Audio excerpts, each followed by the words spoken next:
అందరికీ ఆ యొక్క అయ్యవారి యొక్క ఆశీస్సులు మీ అందరిపైన ఉండాలని కోరుకుంటూ పోని ఎలాంటి సమస్యలు ఉన్నా ఆ యొక్క పరదేవత స్వరూపులమైనటువంటి యొక్క నిత్య ఎందుకంటే నూతనంగా అంటే నిత్య కళ్యాణ పద్ధతులు నూతనంగా మన పిల్లలు మన నమ్మలు ఎట్లయితున్నారో ఆ భగవంతుని ఎంత చూసినా తన్ని తీరినటువంటి యొక్క భాగ్యంతో కలిగిన ఆ మహాశక్తితో చూసినంత మాత్రమే మన సకల దోషాలు కర్మలు అన్ని తగ్గిపోతాయి కానీ అనుకున్నట్టే వడ్డీకాసుకోవాల వెంకటన్న గోవింద అనుకోని దయచేసి నేను చెప్పేది ఏంటంటే ఎక్కడ చేసినా కూడా ధర్మపూర్వకంగా సంపాదించిన డబ్బులు మనం అందరం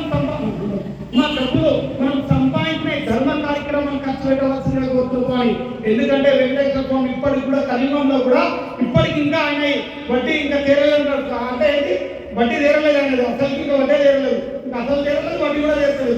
అందుగురించి యొక్క వడ్డీ రూపంలో పోతుంది. కాబట్టి మీరు దయచేసి ఎన్నికల వారికి ఎంత ఉండిలు వేసినా కూడా అది ఫలితం అంటే చెప్తున్నవాడు బాగా కష్టపడి మంచి డబ్బులు సంపాదించి ఖర్చు పెట్టింది మీకు ఎప్పటికైనా మీ తరతరాలే కాకుండా మీ పిల్లలకు కూడా వర్తిస్తుంది. పోని దయచేసి చెడు వ్యసనాలు కానీ కామ క్రోధ లోభ మోహ పదమాచార్యాలను జయించి మీరు ఏ రకంగా అయితే డబ్బులు సంపాదించారు సాక్షాత్ లక్ష్మీదేవి ఏడుగుండల ప్రభువులు కొల్లాపూర్ మహాలక్ష్మి దేవి వెంకటేశ్వర స్వామి దర్శనం చేసుకోవాలంటారు. అందుగురించి ఆ సాక్షాత్తుల అష్టాశక్తి పీఠానికి వచ్చిన ఆ యొక్క ఏడుగుండల ప్రభుతో అందుగురించి నూతన వైభవంగా ఎన్నో కార్యక్రమాలు మనం అందరూ టీవీలో చూసినప్పుడు కథతో చూసినప్పుడు ప్రతి ఒక్కరు దీంట్లో ఉన్న వాళ్ళు మొత్తం 100% పోల్చుకుంటున్నా తిరుపతి దేవస్థానం దర్శించుకునే ఎవరు లేరు కాబట్టి మన అందరి గురించి మనం ఏంటంటే మనం సంపాదించిన ప్రతి డబ్బు మంచి కార్యక్రమాలకు ఉపయోగించాలని కోరుకుంటున్నాం. అని అందుగురించి నేను ఎందుకంటే మళ్ళీ ఇంకో కార్యక్రమంలో అప్పుడు మాట్లాడుతామని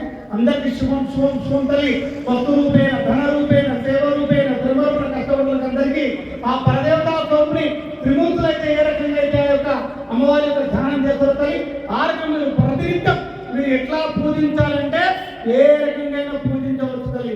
నిత్య నామస్మరణ చేయొచ్చు.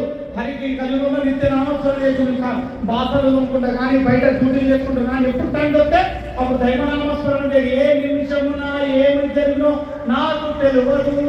ఆ నిమిషమున నీవు నా యందు నిలవగలవు. ఓం గురు దత్త శివ గురు దత్త ఓం ఆత్మశక్తి శివపర ఏ నామాన్ని తప్పదు. హరే కృష్ణ హరే రామ ఏదైనా వెంకటేశ్వర చేసుకొని ఆ ఏ నిమిషం పెట్టుకుంటో తెలియదు. ఇవన్నీ ధనకంగా రాస్తుంది మాయ మొత్తం మనకు కనబడుతుంది. కానీ ఏ నిమిషానికి ఎవరికైతే జరుగుతుంది ఉన్నోళ్ళు లేనోళ్ళు అవుతారు. దయచేసి అనుకుంటుంది ఉన్న అహంకారం వదిలేసి ఏది మనది కాదు ఇదంతా మాయ. ఇలా ఉండదు పోదని అందుకు ఎవరు నమ్మదు. ఈ శరీరమే నవనవలాడే శరీరమే నవరంధ్రాల శరీరమే మనలో మోసగుతున్నది. ఇప్పుడు ఇంత ఆరోగ్యం ఉంది రేపు తినవద్దు నన్ను కూడా పట్టుకోవాల్సి వస్తుంది, మిమ్మల్ని కూడా పట్టుకోవాల్సి వస్తుంది. ఒకరి మీద ఆధారపడే ఒక నవనవరంధ్రాల శరీరము ఎవరు నమ్మకుండదు. ఓ ఆనందమవుతుంది ఎవరిని నమ్మకండి. మీరు దయచేసి దేవుణ్ణి కానీ ఒక గురువుని కానీ నమ్మి మంచి కార్యక్రమాలు చేస్తూ మోక్ష మార్గాన్ని దేవుని తల్లి దయచేసి. ఎందుకంటే మానవ జన్మను ఒకరు చదువుతూ స్వామి మానవ జన్మం వచ్చింది తినడానికి ఎంజాయ్ చేస్తుంది కదా మీరు అట్లా మాట్లాడుతున్నారు. ఇంత మంచి వచ్చింది యవ్వనం అన్ని కార్యక్రమాలు చేయొచ్చు కాదు నాయన.